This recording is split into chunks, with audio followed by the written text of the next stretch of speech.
Muy buenas noches. A nombre de la Universidad Autónoma Metropolitana, de la Coordinación General de Difusión, les damos una cordial bienvenida a esta emisión especial. Conéctate a la Casa Rafael Galván, justamente desde la Casa Rafael Galván, aquí en la colonia Roma, en una serie de programas dedicados a analizar el papel de la cuarta transformación en el sector cultural, y para tal efecto tenemos preparadas estas emisiones y arrancamos esta noche de lunes 2 de diciembre con la presencia de mi querida Angélica Belleira. Hola, una gran periodista cultural, y nuestro primer invitado de este segmento, Alejandro Ordorica Saavedra, que es parte del Grupo de Reflexión sobre Economía y Cultura, el GRECU, que es parte justamente de la organización de estas 3 emisiones de Conéctate a la Casa Rafael Galván.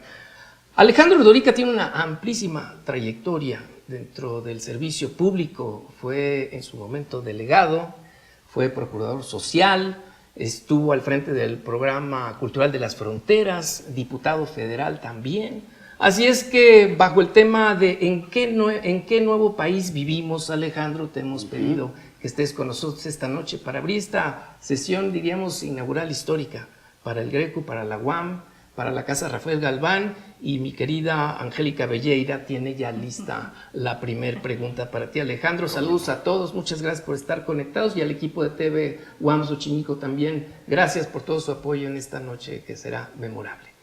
Bueno, pues buenas noches, muchas gracias a todo el equipo que está aquí. Gracias, Alejandro, es un placer empezar contigo. A mí me gustaría preguntarte, en este nuevo país que vivimos, en este último año, Alejandro, ¿la cultura es importante como política pública? ¿Sí, no? ¿Y por qué? Bueno, en primer lugar, agradezco mucho la invitación y el gusto de compartir esta reflexión con ustedes, que son 2 destacados personajes del periodismo y la comunicación social.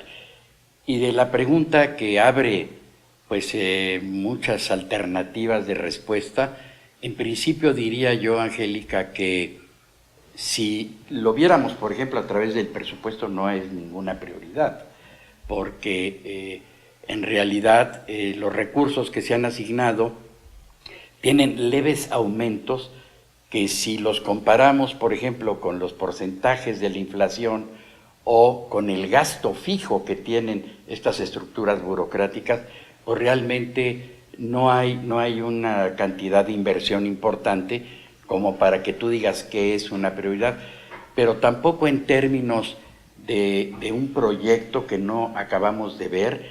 Y en ese sentido, yo siempre he dicho, y me duele porque he participado en estos movimientos históricamente, la izquierda mexicana histórica le debemos al país y a la sociedad mexicana un gran proyecto de cultura que hasta ahora no está establecido, no está conformado y no está debidamente apuntalado, ni se ve tampoco que en el futuro próximo pudiéramos tenerlo y celebrarlo.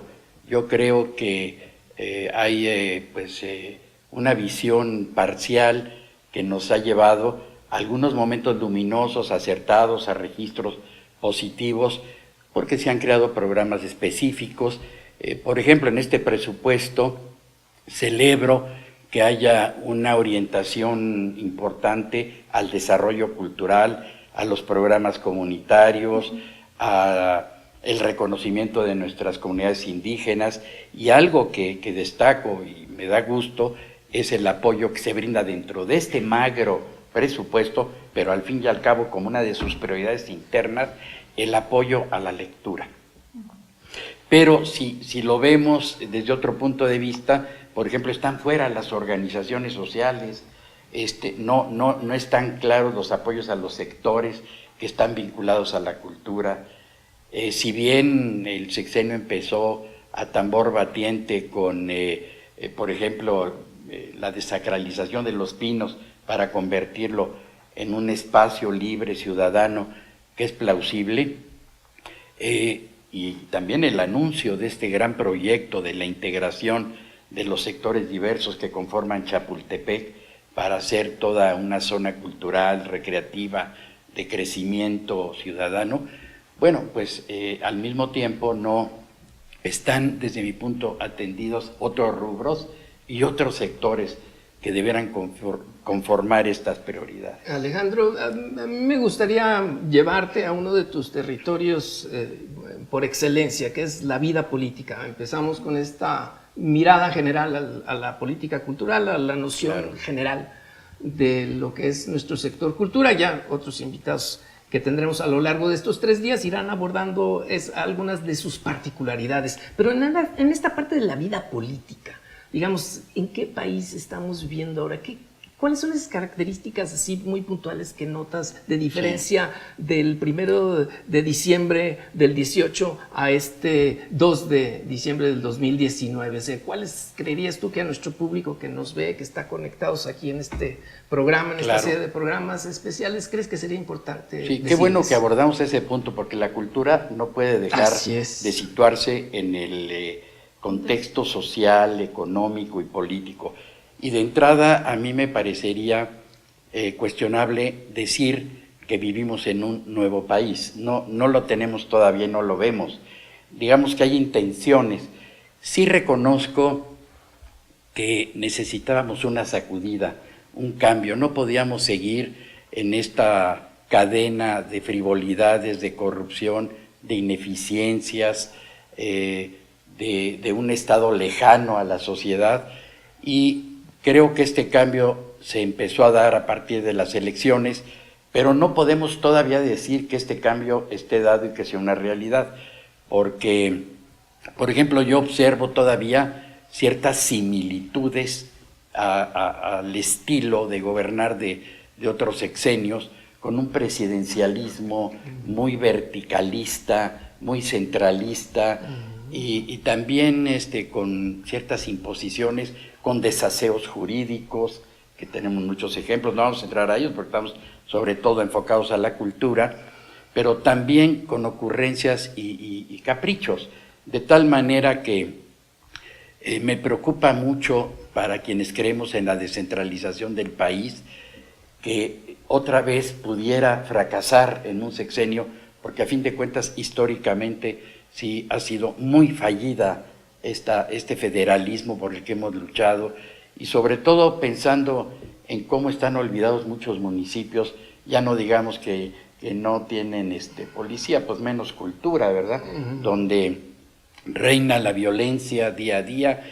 Y también en materia política, te podría yo decir, Eduardo, que sí podríamos apoyar algunos qués, los cómo podrían ser otra cuestión, pero no podríamos estar en contra del combate a la corrupción, que es uno de sus postulados de esta bandera que están ondeando hoy, pero al mismo tiempo hay cuestionamientos a actos de corrupción o corruptos que están insertos en el propio sistema de gobierno que está vigente.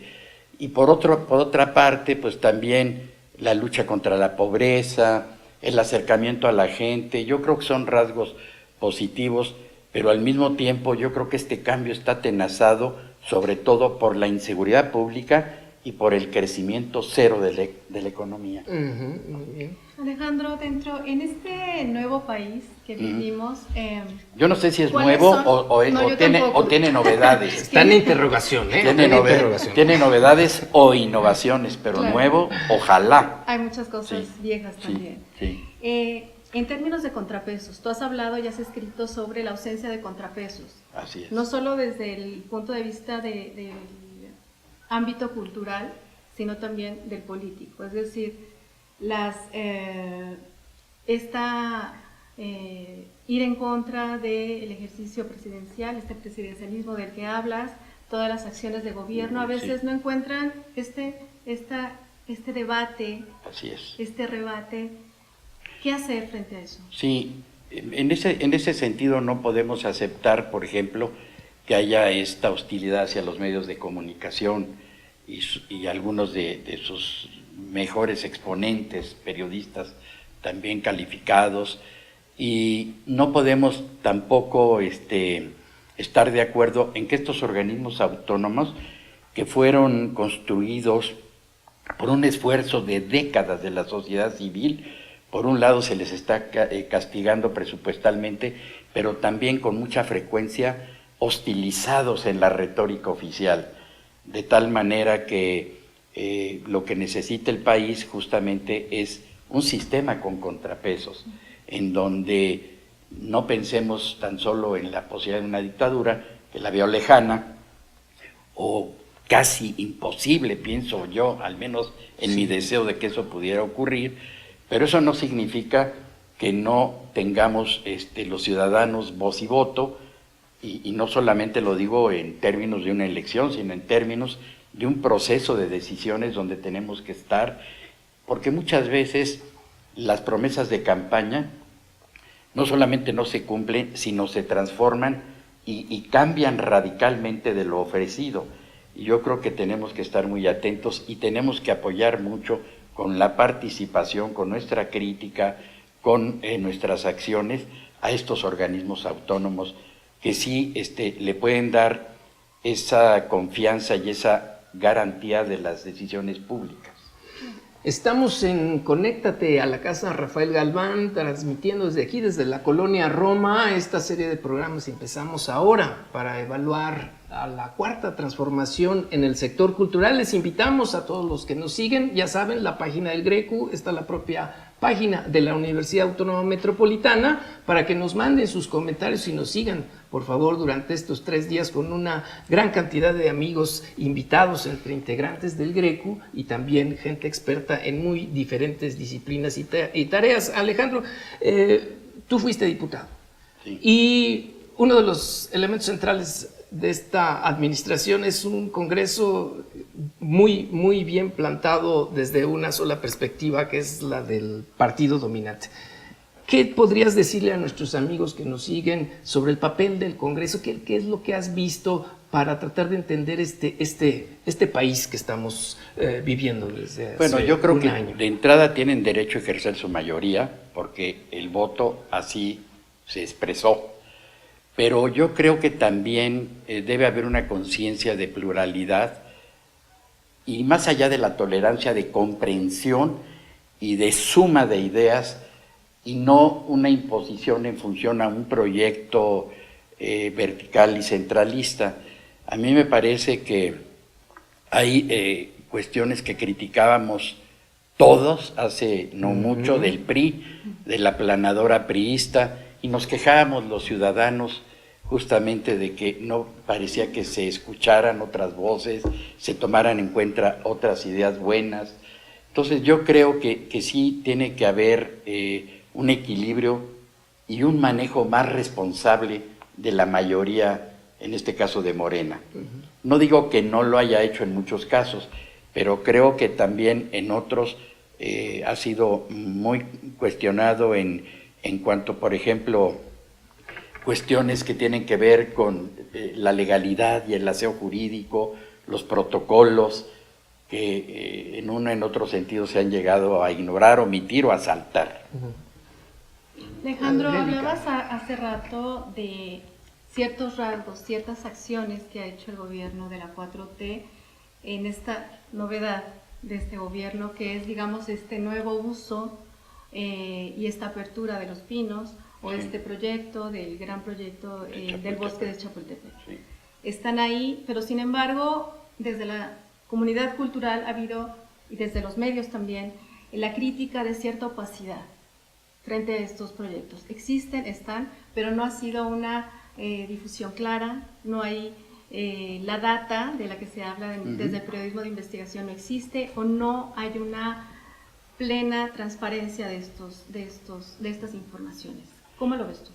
Sí, pues yo creo que nos aterriza directamente el derecho a la información, que en todo caso tendría que ser expuesto primero el proyecto a la discusión y al debate y desde luego al conocimiento como tal, pero también los recursos que se aplican, cómo se aplican y si acaso esos son los motivos donde deben aplicarse, porque es un enredo y una madeja que se expresa en otros campos. Ahorita que hablamos de lo político, yo también debí haber dicho que si bien celebro los programas sociales, que qué bueno que pueda haber estos apoyos para gente necesitada, yo creo que tenemos que combatir la pobreza, pues eso es una situación muy lacerante todavía en nuestros días en pleno siglo XXI.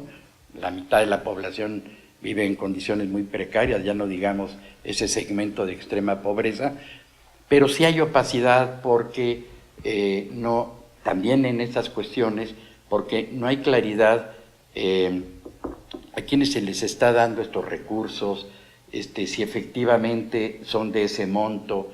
Igual estos apoyos que se le han quitado a la ciencia porque se han canalizado o se dice que los recursos se van a canalizar a otro campo, pero no sabemos a cuál otro, no está tan claro. Y yo creo que pues por eso la comunidad científica se ha expresado también con mucha dureza respecto a esta restricción en sus presupuestos, y las universidades, y mucha gente pregunta, bueno, está bien, si se trata de un sacrificio común para impulsar al país y hacer pues más real la justicia social, pero al mismo tiempo, ¿dónde está ese dinero? ¿Dónde se aplica? ¿Cómo está? Y además hay un subejercicio inexplicable, porque se nos dice que no hay recursos, se nos dice que tenemos que estar en la austeridad, que la apoyamos. ¿Cómo no vamos a apoyar la austeridad republicana? Estamos en contra de los despilfarros que también en otros sexenios eran verdaderamente insultantes.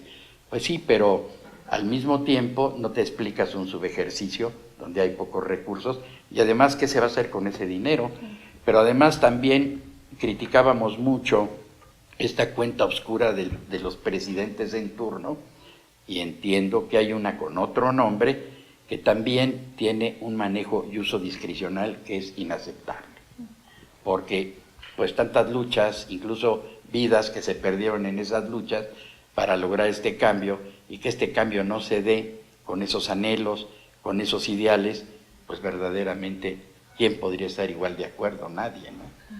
Seguimos aquí en Conéctate en la Casa Rafael Galván, ya saben, nuestra página de Facebook, Grecu, también la Universidad Autónoma Metropolitana, Twitter, por favor no dejen de mandarnos sus mensajes, estamos aquí pendientes de recibirlos, y si hay manera de contestar o decir algo lo haremos con muchísimo gusto. Es un programa ciertamente muy apretado en sus tiempos, pero bueno, Alejandro, tú que estuviste en el programa Cultural de las Fronteras, y en ese entonces la noción de frontera con la relación de Estados Unidos, en aquellas épocas Reyes Heroles, Miguel de la Madrid, etc.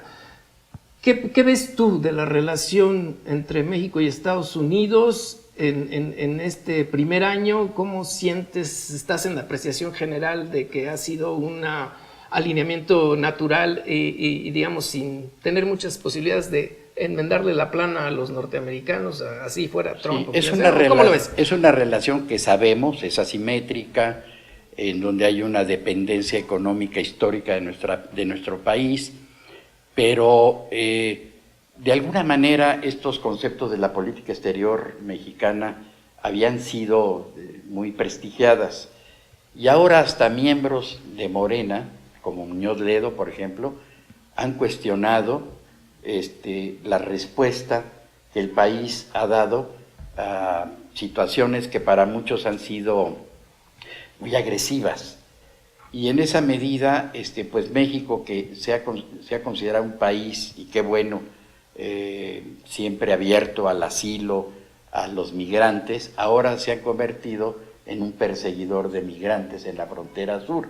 Lo mismo de lo que nos quejamos nosotros, que nos han hecho históricamente en la frontera norte.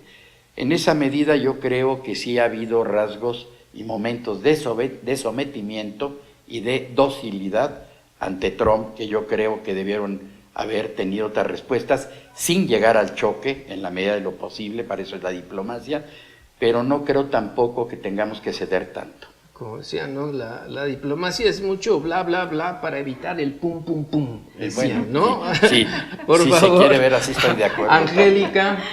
Alejandro, de entre las múltiples betas que tienes, está la de autor también, escritor, Sí. ensayista, novelista. A mí me gustaría que nos platicaras qué narrativa está usando o qué tipos de narrativas está usando nuestro presidente, y cuando las escasas ocasiones en que los secretarios y los funcionarios. Yo creo sí, la comunicación es muy hábil. Sí. Tú lo viviste como jefe de gobierno. Sí, yo creo que ¿no? yo creo que es un comunicador nato y lo hace muy bien. Pero también a veces preocupa que esta retórica no vaya compasada con la realidad y con los hechos. No siempre, pero sí tenemos que estar muy atentos a que lo que se diga se cumpla. Y también a lo que se dice como que ya ocurrió, de veras comprobemos si esto es cierto en los términos que nos los están proponiendo.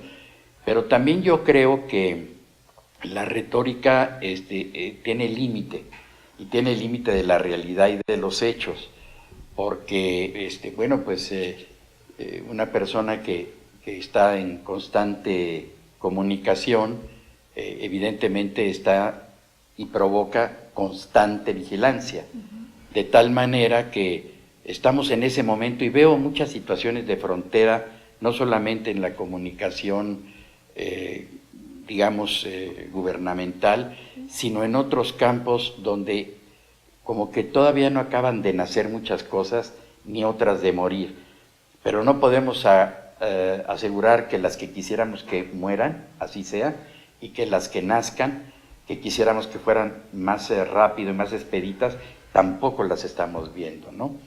Y yo creo que más allá de las palabras, pues lo que siempre hemos dicho, ¿no? Los hechos, las realidades son, porque ya ves que ahora pues hay hasta un juego ahí verbal en donde se da un dato y otro, por otro lado se dice que hay otros datos. Claro.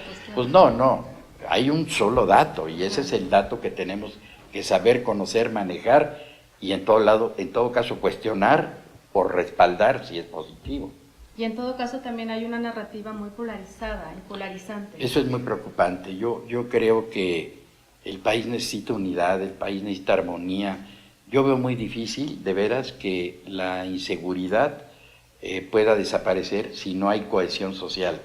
Y también veo muy difícil si no hay armonía en los sectores, digamos, empresarios, pequeños, medianos, emprendedores, ante una narrativa que los agrede, y de tal manera que solamente así es como podemos pensar en una prosperidad del país. Alejandro, en los minutos que nos quedan, porque como todos los que nos ven tuvieron acceso a la programación de esta serie de emisiones de Conéctate a la Casa Rafael Galván, a las 7:25 haremos una transición para recibir a nuestro siguiente invitado que ya está acá, nuestro querido colega Tomás Egea. Entonces me gustaría cerrar esta parte rápidamente, bueno, ¿qué pasa con los empresarios? Digamos, las organizaciones de la sociedad civil están como no en la mira del presidente, digamos, en su diálogo. Sin embargo, bueno, parece ser que pues, con los hombres de dinero no hay mucho que reñir ni que pelear, ¿no? Sí, pero mira, yo también creo, Eduardo, que todo sexenio en su arranque tiene que entrar a negociaciones y a que también los empresarios conozcan los proyectos y que los convenzan, pero también un proceso de intercambio, de comunicación entre estos sectores, el gobierno, el sector público y privado, pero sí creo que ha sido un poco tardía la decisión de, por ejemplo, llegar, y que lo celebro, pero me parece tardío el acuerdo de este llamado plan de infraestructura. Yo creo que se perdió por lo menos un semestre, creo yo, y temo que, digamos, de continuar esta polarización, pues empiece a tocar ciertas fibras que pueden retrasar esos acuerdos y en todo caso nos perjudican a todos, porque el país se atrasa, pierde un año, como hemos perdido tiempo en otros sexenios igualmente, claro. Y que no hemos tenido esa continuidad, no continuismo. A mí me ha preocupado siempre mucho esta invención y reinvención sexenal, donde el que llega lo que está bien y no le gusta porque lo van a comparar, lo quita, y entonces empieza a ver qué hace para que se tenga el mérito, y acabamos con muchas instituciones o con muchos proyectos y programas que han demostrado en la práctica ser benéficos para el país. En ese sentido, yo creo, para concluir, si me permiten, yo creo que no se ha dado y falta una gran alianza social, política, económica y cultural del país. Y creo en ese sentido que la cultura debe ser uno de los ejes que lo vertebre, lo cual no ha ocurrido de hace muchas décadas para acá. Angélica, despedimos a nuestro querido Alejandro Ordorica, a nuestro colega del Greco desde Todavía la había muchas fundación. cosas, Hay muchas cosas, pero vamos a seguirlas tratando de una otra manera. Querido Alejandro, muchas gracias, Angélica. No, con gusto, les decimos a todos los que nos están viendo a través de esta señal que se genera desde la colonia Roma, que vamos a tener aquí, como es normal, en este movimiento en el que Alejandro nos hace el favor de dejar el espacio y le damos la bienvenida a Tomás Egea. Mientras Alejandro toma ruta por el tráfico citadino, deben de decirles que estamos pues transmitiendo desde lo que conocemos como el Salón Vitrales de la Casa Rafael Galván. Ustedes de alguna forma están viendo este bello escenario de esta casona de la segunda década del siglo XX, ¿sí? Y que hace unas cuantas semanas celebró sus 10 años de vida, así es que desde aquí estamos transmitiendo gracias al apoyo del equipo muy joven y muy talentoso de TV UAM Xochimilco y por supuesto el esfuerzo de muchos colegas del Greco que como Alejandro y Tomás, véngase para acá. Adelante, por favor.